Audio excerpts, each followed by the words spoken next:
আমরা যেহেতু মানুষ হয়ে এই পৃথিবীতে এসেছি, তাই সবসময় আমাদেরকে কোনো না কোনো সমস্যার সম্মুখীন হতে হবে। আপনি যতদিন বেঁচে থাকবেন মনে রাখবেন যে ততদিন সমস্যা আপনার পিছু ছাড়বে না। কোনো না কোনো একটা বিষয় নিয়ে আপনি দুশ্চিন্তা করবেনই। মনে রাখবেন জীবনে যে কোনো সমস্যা আসুক না কেন, শক্ত হয়ে দাঁতে দাঁত চেপে সমস্যাগুলো সমাধান করার চেষ্টা করবেন। আর যদি দেখছেন হাজারো চেষ্টা করার পর আপনি সেই সমস্যার সমাধান করতে পারছেন না, তাহলে আপনি এই একই বিষয় নিয়ে আর সমাধান খুঁজতে যাবেন না। দেখবেন কখনো না কখনো সমস্যাটা নিজে থেকে হয়তো সমাধান হয়ে যাবে। একই বিষয় নিয়ে সবসময় ঘাটাঘাটি করতে করতে আপনি নিজেও বোরিং হয়ে যাবেন। আর হ্যাঁ, সবসময় একটা কথা মনে রাখবেন, নিজের কাছের মানুষের কাছে কখনোই নিজের মনের ভাব প্রকাশ করতে যাবেন না। সবসময় নিজের মনের কথাগুলো আল্লাহর কাছে প্রকাশ করুন, এটাই আপনার জন্য উত্তম হবে। কেননা আপনার মনের আশাগুলো সবসময় আল্লাহই পূরণ করতে পারবেন। আসসালামু আলাইকুম, আমি ঢাকা থেকে বলছি। Bangladeshi blogger Irin daily lifestyle ব্লগে আপনাদেরকে জানাই স্বাগতম। কাছে এবং দূরে, দেশ এবং দেশের বাইরে যে যেখান থেকে আমার আজকের ভিডিওটি দেখছেন, আশা করছি আল্লাহর রহমতে সকলেই ভালো আছেন। আমরা আলহামদুলিল্লাহ ভালো আছি। প্রতিদিনের মতো করে আবারও এলাম নতুন একটি ভিডিও নিয়ে। আশা করছি আমার আজকের ভিডিওটি আপনাদের কাছে ভালো লাগবে, তাই পুরো ভিডিওটি না টেনে দেখে যাওয়ার জন্য অনুরোধ করছি প্লিজ। আজ ভিডিও শুরুতে টুকটাক বাজার গোছানো শুরু করে দিয়েছি, দেখতে পাচ্ছেন। গতকাল ডাক্তার দেখাতে বাইরে গিয়েছিলাম। যারা আমার গতকালকে ভিডিও দেখেছেন তারা অবশ্যই জানেন। তা আসার সময় মাসকাবাড়ি বাজার যেগুলো শুকনা করা ছিল ওইগুলো কিন্তু করে এসেছি। আসলে অফ ক্যামেরায় ওইগুলো করেছি, ওইগুলো আর আপনাদের সাথে শেয়ার করিনি। তো রাতে কিন্তু চিনি, চাল, ডাল, তারপর হচ্ছে লবণ আর প্যাকেট করা যে পাস্তাগুলো কিনেছিলাম সুপার শপ থেকে, ওইগুলো কিন্তু গুছিয়ে রেখেছি। তবে আমি যে হসপিটালে ডাক্তার দেখিয়েছি ওটার পাশেই কিন্তু এই দোকানটা আছে। এখানে শুকনা বাজারগুলো খুবই অল্প দামে পাওয়া যায়। এমনিতে আমরা পাস্তা কিনে থাকি ছোট ছোট প্যাকেটগুলো, হয়তো কখনো স্বপ্নতে একটু ছাড় পাই। আর ছাড় পাওয়ার পরও যে পরিমাণে আমরা যেটা কিনি 1-150 টাকায়, সেটার পরিমাণে কিন্তু এখানে হাফ কেজি মাত্র 60 টাকা। তো আমার কাছে পাস্তাগুলো দেখে ফ্রেশ সুন্দর মনে হয়েছিল, পরিষ্কার, আর তার সাথে ভালোও মনে হয়েছিল। তো 2 রকমের পাস্তা পেয়েছিলাম, 2 রকমের ডিজাইনের আর কি পাস্তা পেয়েছিলাম আমি স্বপ্নতে। আরেকটা ডিজাইন পাইনি। আমার কাছে পাস্তা কয়েক রকম মিলিয়ে রান্না করলে খেতে ভালো লাগে, তো এটা ছিল না, তাই এটা আমি ওই দোকান থেকে নিয়ে নিয়েছি। এছাড়া আরও কিছু শুকনা বাজারও করেছি। তো রাতে যেগুলো গুছিয়ে রাখার ওইগুলো রেখেছিলাম, আর যেগুলো আমাকে বয়মে রাখতে হবে ওইগুলো আসলে রাখা হয়নি। তো সকালে ওইগুলো গুছিয়ে নিয়েছিলাম।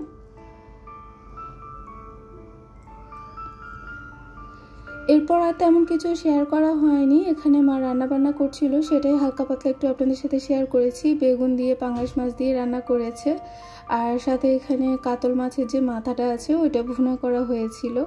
তো কাতল মাছের মাথাটা কিন্তু বিশাল বড়, আপনারা হয়তো ক্যামেরায় দেখে খুব একটা বুঝতে পারছেন না। কাতল মাছের ওয়েট ছিল প্রায় 3.5 কেজির থেকেও একটু বেশি। তো এত বড় একটা মাছের মাথা কত বড় হতে পারে সেটা বুঝতেই পারছেন। আর কাতল মাছের মাথা এমনিতেও বড় হয়। তো মা পুরো এটা আস্তা ভুনা করেছিল অনেক সময় নিয়ে, আর আমাকে বলছিল এটা যাতে করে আমি নিজে একা খাই। তো মাকে বলছিলাম যে মা, আমরা পুরো ঘরের যতজন সদস্য আছি সবাই মিলে বসলেও কিন্তু আমরা এটা শেষ করতে পারবো না, আমার পক্ষে তো সম্ভবই না। যাই হোক, এ পর্যায়ে আপনাদের সাথে আজকে খুবই মজার একটা ভর্তার রেসিপি নিয়ে হাজির হয়েছি। অনেক দিন থেকে তেমন কোনো ভর্তার রেসিপি আপনাদের সামনে তুলে ধরতে পারছিলাম না, তো ভাবলাম যে নতুন একটা রেসিপি নিয়ে আসি, আশা করছি আপনাদের কাছে ভালো লাগবে। এখানে আমি কাঁকরোলটাকে কেটে একটু লবণ দিয়ে সিদ্ধ করতে দিয়ে দিয়েছি, আর এখন প্রায় মোটামুটি এটা সিদ্ধ হয়ে গেছে, হাফ সিদ্ধ করে নিয়েছি। এখন এটাকে আমি আবারও অল্প একটু তেলের মধ্যে ভেজে নেব। তো কিভাবে কি করছি সব কিছুই মোটামুটি আপনাদের সাথে শেয়ার করছি। সর্বপ্রথম আমি এখানে কাঁচামরিচটা দিয়ে দিয়েছি। আমাদের বাসায় এখন আমরা শুকনো মরিচটা খুব একটা খাই না, আর দেখা যায় যে সব কিছুতে মোটামুটি এখন কাঁচামরিচটাই ব্যবহার করা হচ্ছে। তো এখানে আমি সর্বপ্রথম কাঁচামরিচ এবং কাঁকরোলটাকে ভালো করে ভাজা ভাজা করে নিয়েছি। যারা যারা এই পর্যন্ত আমার ভিডিওটি দেখেছেন আপনাদেরকে রিকোয়েস্ট করব প্লিজ যারা যারা এই পর্যন্ত দেখেছেন কিন্তু এখন একটি লাইক দেননি অবশ্যই মনে করে একটি লাইক দিয়ে দেবেন, কেননা আপনাদের একটি লাইক কিন্তু আমার ভিডিওটাকে আরও অনেকের কাছে পৌঁছে দিতে সাহায্য করবে, এতে করে আমি অনেক বেশি উপকৃত হব। আর কাজটি যদি অলরেডি আপনারা করে থাকেন আপনাদেরকে জানাই অসংখ্য ধন্যবাদ। তো তারপর আমি এখানে একটু রসুন কুচি দিয়ে দিয়েছি, এটা ডিপে ছিল তো ডিপ থেকে নামিয়ে আমি এখানে সরাসরি দিয়ে দিয়েছি। আর ভর্তার কালারটা সুন্দর আসার জন্য আমি এখানে একটু হলুদ ব্যবহার করছিলাম। আমার একটু ঠান্ডা লেগেছে মনে হয়, যার জন্য কথা বলতে গিয়ে বারবার নাক বন্ধ হয়ে যাচ্ছিল। তো তারপর দেখা যায় যে ভয়েসেও হয়তো একটু প্রবলেম হচ্ছিল, আর যার জন্য হয়তো কথাগুলো আপনাদের কাছে একটু অন্যরকম শোনাতে পারে। তাও প্লিজ সবাই ক্ষমা দৃষ্টিতে দেখে যাবেন। আমার ভুল দুটি যদি আপনাদের চোখে পড়ে অবশ্যই সেটা আপনার ক্ষমা দৃষ্টিতে দেখবেন, ভালোবেসে আমার ভিডিওটা দেখে যাবেন। এই পর্যায়ে মোটামুটি কাঁকরোল, রসুন আর মরিচটা হয়ে এসেছে। তার মধ্যে এখন আমি পরিষ্কার করে ধুয়ে রাখা চিংড়ি যে শুটকিটা পাওয়া যায় বাজারে ওইটাই দিয়ে দিয়েছি। এখন আবার ভালো করে ভাজা ভাজা করে নিচ্ছি।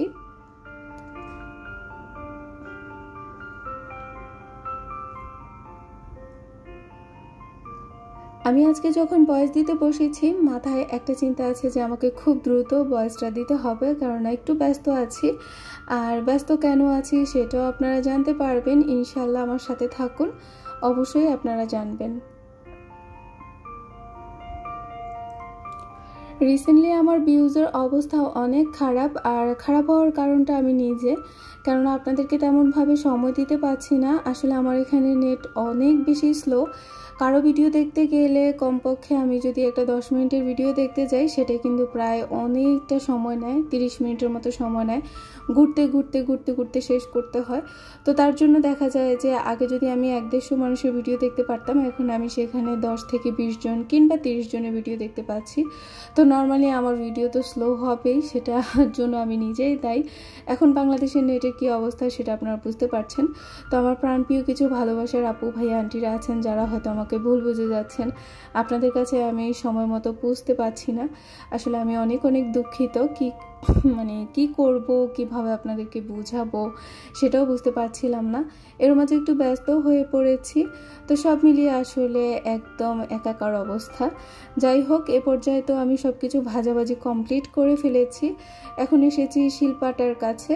তো শিলপাটায় সবার আগে আমি যেটা করছি, রসুন আর কাঁচামরিচটা সাথে হচ্ছে চিংড়ি মাছ এগুলোকে ভালো করে মিহি করে বেটে নেব। তারপর হচ্ছে আমি একের পর এক দিয়ে যাব আর আপনাদের সাথে বলে যাব। এই ভর্তাটা আমার খুব একটা খাওয়া হয় না, হয়তো বছরে একবার, তবে খুবই ভালো লাগে, খারাপ লাগে না খেতে। তো তাই ভাবলাম যেহেতু এত মজার একটা ভর্তা করছি আর আপনাদের সাথে শেয়ার করব না সেটা তো হয় না। আমার চ্যানেলে এ পর্যন্ত তো আমি অনেক ভর্তার রেসিপি আপনাদের সাথে শেয়ার করেছি, তবে এটা একেবারে নতুন ছিল আমার জন্য, তাই ভাবলাম যে আপনাদের সাথে একটু শেয়ার করি।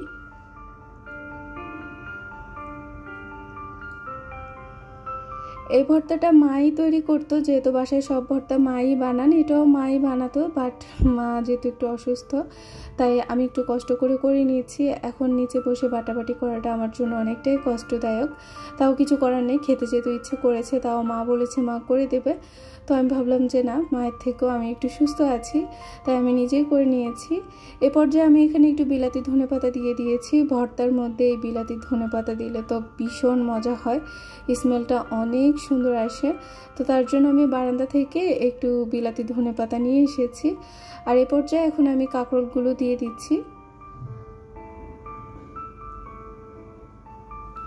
কাঁকরোলে বিচি থাকে, যার জন্য একটু ভালো করে বেটে নিতে হয়, না হলে দেখা যায় যে খেতে ভালো লাগে না। আর যারা বিচিটা পছন্দ করেন তাদের জন্য তো ঠিক আছে, কিন্তু আমার মতো যাদের বিচিটা পছন্দ না তারা কাঁকরোলটা একদম কচি দেখতে নেবেন। কচি কচি কাঁকরোল নিলে সেটার বিচি খুব একটা শক্ত টাইপের হয় না, সেটা আপনি যখন বাটতে যাবেন তখন কিন্তু এটা একদম নরম হয়ে যাবে। আর যদি আপনি খুবই পাকা পাকা কাঁকরোল নিতে যান তাহলে দেখা যায় যে সেই ভর্তাটা খুব একটা ভালো আসবে না, সেটার বিচিটা একটু শক্ত শক্ত থাকে।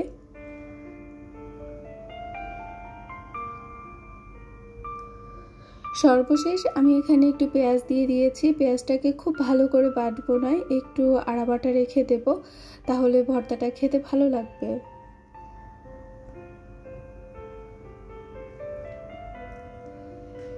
আমি জানি না আমার সাথে এখনও কারা কারা আছেন, তবে যারা যারা এখনও আমার সাথে আছেন, আপনাদের মাঝে যদি কেউ নতুন বন্ধু হয়ে থাকেন, যদি আমার ভিডিওটি আজকে প্রথম দেখে থাকেন, তাহলে আপনাকে রিকোয়েস্ট করতে চাচ্ছি প্লিজ আমার ভিডিওর কোনো অংশ যদি ভালো লেগে যায় অবশ্যই আমার ছোট চ্যানেলটিকে সাবস্ক্রাইব করে আমার সাথে থাকবেন। পাশে থাকা বেল বাটনের অল অপশনটি অবশ্যই প্রেস করে রাখবেন, এতে করে আমার নিত্য নতুন ভিডিওটি ছাড়া মাত্র নোটিফিকেশন পৌঁছে যাবে আপনার কাছে। আর কাজটি যদি অলরেডি আপনি করে থাকেন আপনাকে জানাই অসংখ্য ধন্যবাদ। তো এ পর্যায়ে আমি হাত দিয়ে সব কিছু ভালোভাবে মিক্স করে নিচ্ছি আর বারবার মাছি তাড়াচ্ছি। আসলে মাছির কথা কি বলবো, মাঝখানে 2 থেকে 3 দিন আমাকে একটু মুক্তি দিয়েছিল, কিন্তু এখন আবারও সেম সমস্যা, আবারও মনে হচ্ছে যেন মাছিগুলো দেখা দিয়েছে।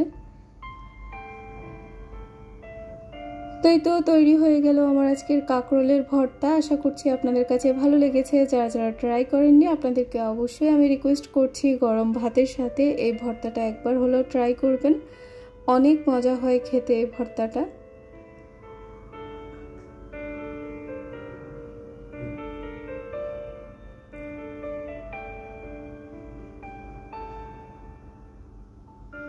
শিলপাটায় বাটা ভর্তায় এমনিতেও একটু অন্যরকম মজা হয়, তো ভর্তাটা অনেক মজা হয়েছিল।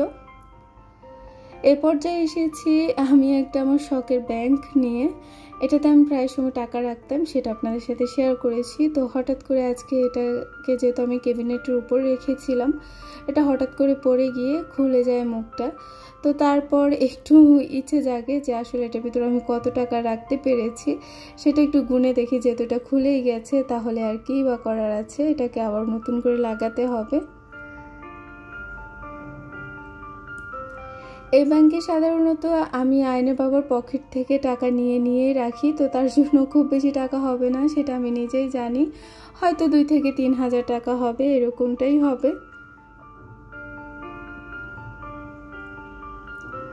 তো আমি বসে বসে গুনছিলাম, এখানে বেশি হচ্ছে 10 টাকা আর 20 টাকার নোট, এগুলো আমি আয়নের বাবার পকেট থেকে প্রায় সময় নিয়ে রাখি, এটা আমার অভ্যেস, আমার কাছে ভালো লাগে। আর এই তো এখানে আয়নও আছে, আয়নও কিন্তু খুব খুশি।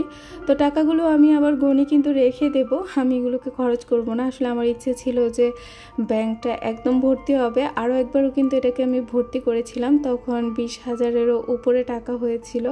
তখন আমি গ্রামে ছিলাম, আয়নের বাবা যখন বারবার গ্রামে যেতেন, কিংবা আমার শ্বশুর বাবা যখন গ্রামে যেতেন, যখন ওনারা আবার ঢাকায় কিংবা চট্টগ্রামে ফিরে যেতেন, যাওয়ার সময় আমাকে যে টাকাগুলো দিত ওইগুলো কিন্তু আমি ব্যাংকে রেখে দিতাম। যেহেতু এখন আমি সবসময় আয়নের বাবার কাছেই থাকি, তো তার জন্য খুব একটা টাকা দেওয়া হয় না। আর বাবা হয়তো বছরে 1বার বা 2বার আসেন, তো বাবা যখন আসেন তখন তো আমাকে টাকা দিয়ে যান, আর ওই টাকাটাও আমার রাখা হয় না, কোনো না কোনোভাবে আমি অন্যদিকে এটা খরচ করে ফেলি।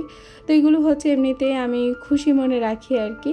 তো এখান থেকে মোটামুটি ভালোই কিছু টাকা জমেছে, তো তাও ভাবলাম যে না, আমি এগুলো রেখে দেবো, এগুলো খরচ করব না, আরও কিছু টাকা এটাতে জমবে, তারপর যাতে করে আমি ভালো কিছু একটা কিনতে পারি কিংবা ভালো কোনো একটা কাজে লাগাতে পারি, ওইভাবে রাখবো। তো এই টাকাগুলো হয়েছে, দেখে বুঝতে পারছেন খুব বেশি টাকা হয়নি, অল্প কিছু টাকা হয়েছে।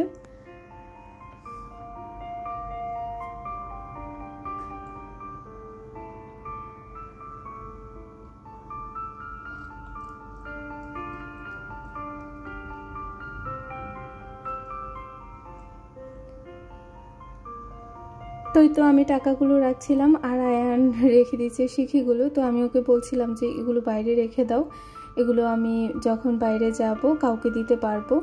তো বারবার বলছিল যে না রেখে দে, তবে আমি কিন্তু পরে সময় এগুলো নিয়েছি, এগুলো আমি কাউকে দিয়ে দেব, ওই জন্যই।